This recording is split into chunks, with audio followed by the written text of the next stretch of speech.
Hello, my law warriors, and welcome to our channel of Learn Law with me. So, this video is continuation of the vacancy which was updated on 30 January of UP APO, which is going to be held on 22 March. So, ये video में ये एक GK and GS series मैंने निकाली है, थोड़े से capsules हम लोग डिस्कस करेंगे फॉर अपने यूपी एपीओ एग्जाम के लिए जो 22 मार्च को हेल्ड होने वाला है। देखिए, तैयारी तो किसी की भी पूरी हो या ना हो, आपको देना तो जरूर चाहिए एग्जाम। आप अपने जो 45 डेज बचे उसको बस प्रीलिम्स के लिए समर्पित कर दो, मतलब सिर्फ प्रीलिम्स निकालने के लिए कर दो। एंड फ्रॉम माय साइड मैं अपने ल्यूसेंट पे बुक पे ल्यूसेंट की बुक पे और प्लस घटना चक्र, वैसे ल्यूसेंट की बुक मैंने अपने एलएलबी के एंट्रेंस एग्जाम में भी पढ़ी थी, तो थोड़ी फैमिलियरिटी है मेरे को। बट घटना चक्र, लूसेंट एंड कुछ ये जो कैप्सूल्स है मैं आपसे डिस्कस करती रहूंगी, तो उससे हम लोग करेंगे। सो ये वीडियो अभी मैं अपलोड करूंगी आपके साथ जीके, इसमें हम लोग 20 फैक्ट्स ऑफ मॉडर्न हिस्ट्री का हम लोग डिस्कस करेंगे। एंड फिर आज रात को आपको यूपी एपीओ के पार्ट 2 मिल जाएगा, पीवाईक्यू ऑफ बीएनएस। चलिए स्टार्ट करते हैं बिना टाइम वेस्ट किए। ओके, तो ये रैंडम हमारे फैक्ट्स है ताकि आपको याद रहे, मतलब ऐसी ही। तो पहले हम लोग एंग्लो मैसूर वॉर के बारे में पढ़ते हैं। तो एंग्लो मैसूर वॉर जो हुई है, इसमें 4 मैसूर वॉर हुई है। हम लोग आज मराठा वॉर भी पढ़ेंगे, मैसूर वॉर है, कार्नेटिक वॉर है और हमारी बर्मीस एक ही वॉर है वो। चलो ठीक है, मैसूर, मराठा एंड कार्नेटिक वॉर, जिसमें 4 वॉर हुई थी। ठीक है, तो एंग्लो मैसूर वॉर जो हुई थी हमारे 67 to 69, 1767 to 69। अब इसमें क्या था, इसमें था expansion of northern Circars and Hyder Ali conflict with Madras. Madras का वो था, and treaty of Madras sign in 1769। Second Anglo Mysore war जो है वो 1780 टू, ये 67 to 69 है, ये 80 to 84 है, पूरे 10 साल का डिफरेंस है। ठीक है, अब English fail to honour the commitment which was made in treaty of Madras in 1769। 10 साल तक उन्होंने उसका ऑनर ही नहीं किया, तो इसके परसुएंस में सेकेंड एंग्लो मैसूर वॉर हुई थी मद्रास की उसको लेकर। फिर the war ended with the treaty of Mangalore. जो वॉर है इसको मैं हाईलाइट करती हूँ, ट्रीटी ऑफ मैंगलोर से एंड हुई थी, क्योंकि ये एमसीक्यू में आता है। The war ended in a treaty of Mangalore, and the Sir I. Kute plays a central role है ये in the war, and Hyder Ali died. Okay, फिर उसके बाद third Anglo Mysore war occurred due to the Tipu Sultan. देखिए, first Anglo Mysore war expansion of Carnatic Circars and Hyder Ali conflicted with Madras था। ठीक है, treaty of Madras sign हुई 1769 में। फिर उसके बाद 10 साल बाद उसका जो इसी ट्रीटी ऑफ मद्रास फॉलो नहीं हो पाई, तो सेकेंड एंग्लो मैसूर वॉर करी गई और उसमें एंड हुआ ट्रीटी ऑफ मैंगलोर में। सर आई कूटे का बहुत बड़ा रोल था एंड हैदर अली डाइड है इसमें। Third Anglo Mysore war Tipu Sultan की वजह से हुई थी, उसका जो चल रहा था क्या कहते हैं, त्रावणकोर से। इसमें हैदर अली का था फर्स्ट में, और थर्ड में टीपू सुल्तान आ गया था और उसके कॉन्फ्लिक्ट चल रहे थे त्रावणकोर से। एंड जो लॉर्ड कॉर्नवालिस वॉलिस के साथ उस पीरियड में रिजाइम में हुआ था, और इसमें साइन हुई थी ट्रीटी ऑफ सेरिंगापत्तनम 1792, 67, 80, 92। ओके, 10-10 उसका वो है। Fourth Mysore Anglo war, growing concern between Tipu Sultan and French Wellesley alarm, Tipu died, no treaty signed, Wodeyar dynasty was restored.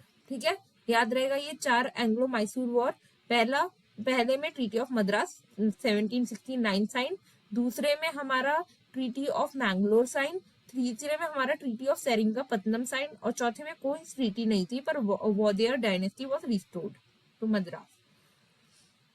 Moving on to next fact, Treaty of Basin, which was 1802 between Peshwa Bajirao and British make Bajirao the Peshwa. Treaty of basin वैसे हमारे Anglo Marathas war में हो गया, हम आगे भी पढ़ेंगे, पर it was sign in 1802 between Peshwa Bajirao. और इसमें क्या बोला था, बाजीराव को अपना कि हम लोग पेशवा बना दे, अपने बाजीराव मस्तानी तो देखी है, तो उसमें। फिर उसके बाद Anglo Nepal war conducted during the Lord Hastings ending Singaroli Treaty। Anglo Nepal war जो है वो हमारे किसके उसमें हुई थी, रिजाइन में हुई थी, लॉर्ड हेस्टिंग के रिजाइन में हुई थी और सिंगरौली ट्रीटी उसमें साइन की गई थी। Window remarriage act, window remarriage act किसने पास किया था, कौन से इसमें, लॉर्ड कैनिंग में। अभी हम आगे भी विडो रीमैरिज एक्ट के बारे में भी और पढ़ेंगे। फर्स्ट एंग्लो अफगान वॉर में कौन गवर्नर जनरल था, Auckland. Second Anglo Afghan war में लॉर्ड लाइटन। फर्स्ट सेंसस कब कंडक्ट हुआ, 1872, और उसमें कौन थे, लॉर्ड मायो। वर्नुकुलर प्रेस 1782, किसके ने हमारी आवाज सप्रेस करने की कोशिश की थी, वो लॉर्ड लाइटन था। याद रखिएगा, सेकेंड अफगान वॉर और हमारी आवाज जिसने दबाने की कोशिश की वो है लॉर्ड लाइटन। इल्बर्ट बिल 1883, इंडियन जजेस ट्राई टू, इल्बर्ट बिल 1883 में क्या हुआ था मैं बताती हूँ। इंडियन जजेस ने कहा था कि हम यूरोपियन उसमें क्या कहते हैं, यूरोपियन इल्बर्ट बिल में क्या होता है, इंडियन जजेस जो है वो ट्राई करते हैं यूरोपियन जजेस को दबाने की, ठीक है। फिर उसके बाद बुक्स श्री पुरुष थाना किसके बारे में थी, श्री पुरुष थाना a comparison between women and man ने बुक लिखी थी। श्री पुरुष थाना ने एक बुक लिखी थी जिसका नाम था a comparison between women and man.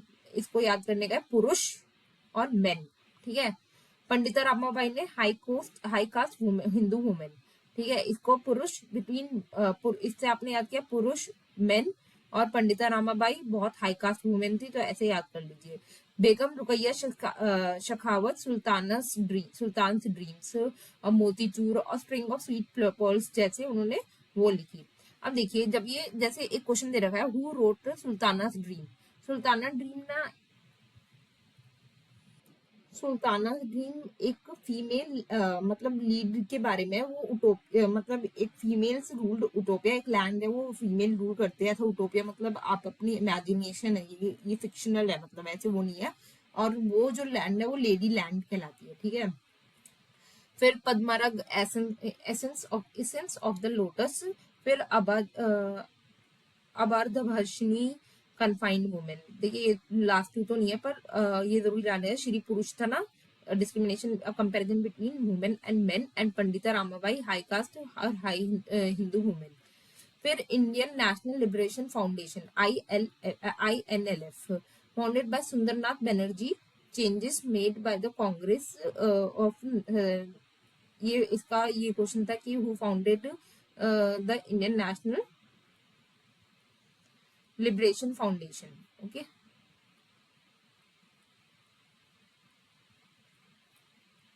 Sundarnath Banerjee ने Indian national liberal foundation found किया था। क्यों फाउंड किया था, क्योंकि वो चाहते थे चेंजेस, वो उन चेंजेस को एड्रेस करना चाहते थे जो नागपुर सेशन में कांग्रेस ने डील किया था। दांडी मार्च हमारा मार्च 12 से अप्रैल 6 तक हुआ था। अप्रैल 6 तक 30 डेज का दांडी मार्च था ना। फिर इसमें जो क्वेश्चन था कि इसमें जो शिविरम है वो किसको कहते हैं, तो शिविरम जो है वो कैंप्स को कहते हैं। सॉल्ट सत्याग्रह में उन्होंने एक कैंप्स बनाए थे, इसे शिविर से वर्ड ड्राइव हुआ है। शिविरम जो है तो वर्ड ड्राइव वॉज फ्रॉम शिविर, जो कि क्लीन प्रोटेस्ट रूट्स और स्ट्रीट्स के लिए अपना clean protest routes and streets plan करने के लिए बनाए गए थे। और ये टेम्पररी इनकैम्पमेंट थे, ये कैंप थे, बेसिक कैंप। आप इतनी दूर जा रहे हो तो कैंप को तो आपको चाहिए रेस्ट करने के लिए ना बीच में।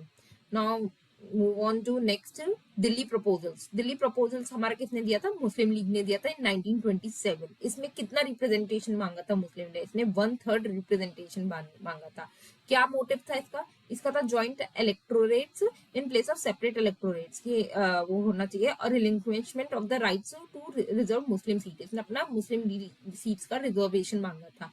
Denied by the Congress, Congress ने डिनाइड कर दिया था। एंड उसने कहा कोई भी हम लोग सेपरेशन नहीं करेंगे, इससे हम लोग सेपरेशन नहीं, हम लोग मतलब एक्सेप्ट करेंगे ये सेपरेटिस्ट मतलब भावनाओं को इंडिया में वो करेगा, क्योंकि वो चाहते थे एक सेकुलर वो बने,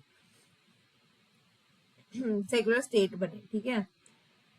तो उन्होंने दिल्ली प्रपोजल्स को मना कर दिया था।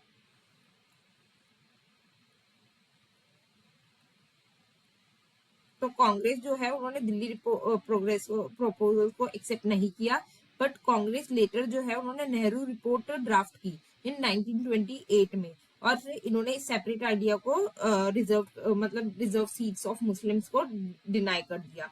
तो इसका क्या हमें इसका जो इफेक्ट हुआ वो क्या होगा, जो मुस्लिम लीग के जो चाहते थे बनाना, तो उन्होंने अपनी अलग रिप्रेजेंटेशन बनाई। कहाँ कहाँ, Punjab, Bengal, according to their proportion of their population. और इन्होंने 3 मुस्लिम मेजोरिटी प्रोविंसेस बनाए। कहाँ क्या क्या बनाए, Sindh, Baluchistan and north west. ठीक है, ये इन्होंने 3 प्रोविंसेस अपने सेपरेट बना लिए थे, क्योंकि बहुत अपसेट थे कि इनका दिल्ली प्रपोजल 1927 का रिजेक्ट हो गया। We can lose our dominions still survive, but if we lose India, India's sun would sink to its setting। ये किसने बोला था, ये लॉर्ड कर्जन बोलता है। ये लॉर्ड कर्जन बोलता है।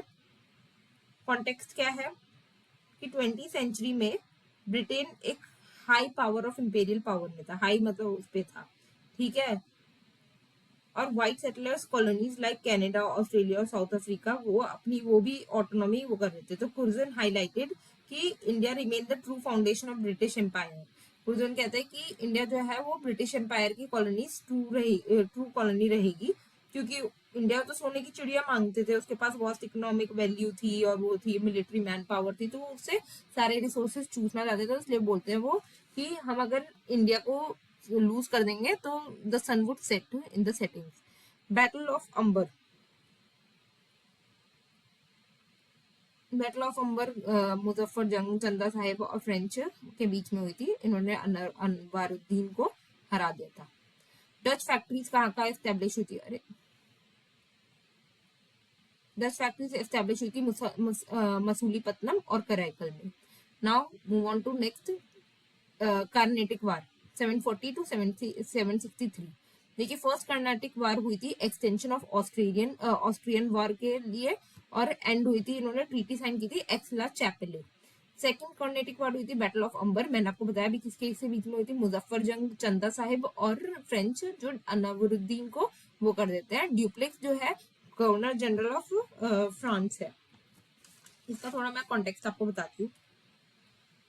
हाँ, तो पहला है 1740 याद रखना है टू 1763, इसकी डेट याद रखनी है, ठीक है।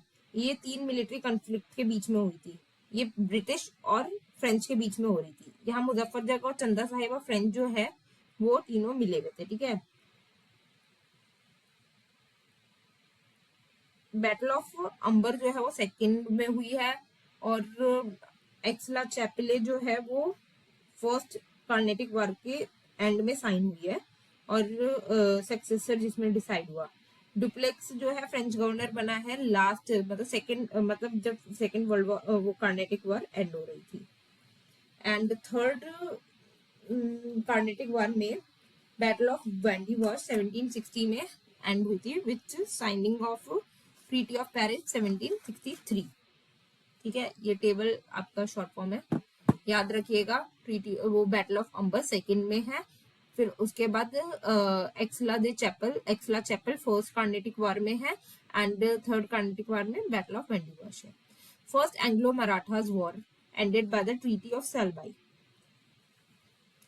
सेल्सेटे को पोजीशन ऑफ, मैंने आपको बताया था, हमने मैसूर वॉर पढ़ ली, कार्नेटिक वॉर पढ़ ली। अब हम लोग पढ़ेंगे मराठास वॉर में क्या क्या ट्रीटी वो साइन हुई है। Treaty of Salbai, treaty of Purandar भी साइन हुई है, ट्रीटी ऑफ वादगांव साइन हुई है, जिसमें ब्रिटिश ने ट्रीटी ऑफ वादगांव बहुत इंपॉर्टेंट है, क्योंकि इसमें ब्रिटिश ने सरेंडर कर लिया था मराठास को, सरेंडर दे दिया था अपने लिए मराठास को, पर वॉरेन हेस्टिंग ने इस ट्रीटी को नल एंड वॉइड डिक्लेयर किया था, ठीक है।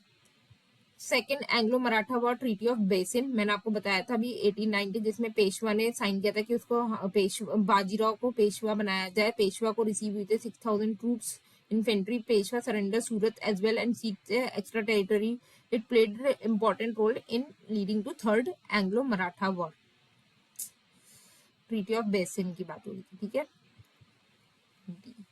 फिर it played an important role, हाँ, तो third Maratha war, third Maratha war का मैंने इसमें कुछ लिखा नहीं है।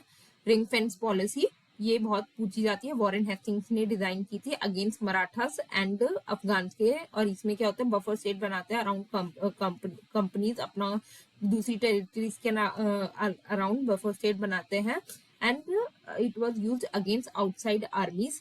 अगर आता है कि रिंग फेंस पॉलिसी किसने लिखी है, वैसे तो दो नाम अगर रिंग फेंस पॉलिसी के आ रहे हैं तो Warren Hasting and Lord Wellesley है, पर इसका सिर्फ सब्सिडरी अलायंस था टू सिक्योर फिक्स इनकम। इसमें वैसे इनकम की कोई बात नहीं की थी, इसमें सिर्फ डिफेंस की बात की थी। पर अगर आप लॉर्ड वेलेस्ली कर रहे हो तो इसका सब्सिडरी अलायंस है टू फिक्स इनकम देना, secure fix income. Birsa Munda rebellion, ये तो सबको ही पता होगा। बिरसा मुंडा जो है उन्होंने ट्राइब को यूनाइट करने की कोशिश की थी एंड उन्होंने आउटसाइड मिशनरीज से फाइट की थी अपने ट्राइबल को यूनाइट करने के लिए। छोटा नागपुर टेनेंसी एक्ट 1908 इन्होंने शुरुआत की थी कि जैसे ट्राइबल एरियाज की जो जमीन थी वो नॉन ट्राइबल जमींदारों के पास चली जाती थी उनके पास। इसमें इंपॉर्टेंट है खुंटा कट्टी सिस्टम। खुंटा कट्टी सिस्टम जो है वो joint ownership of land and Munda families के लिए होता है। मतलब जैसे ट्राइबल एरियाज जो होते थे, अब तो वो क्या कहते हैं, अब तो सिंगल एंड न्यूक्लियर फैमिलीज का जमाना है। तब तो वो कबीले में रहते थे ना, जॉइंट ओनरशिप तो सबका अपना अपना लैंड होता था, तो उसको खुंटा कट्टी सिस्टम कहते थे। व्हाइट म्यूटिनी वो क्या कहते हैं, agitation by European troops and refugees to queen army.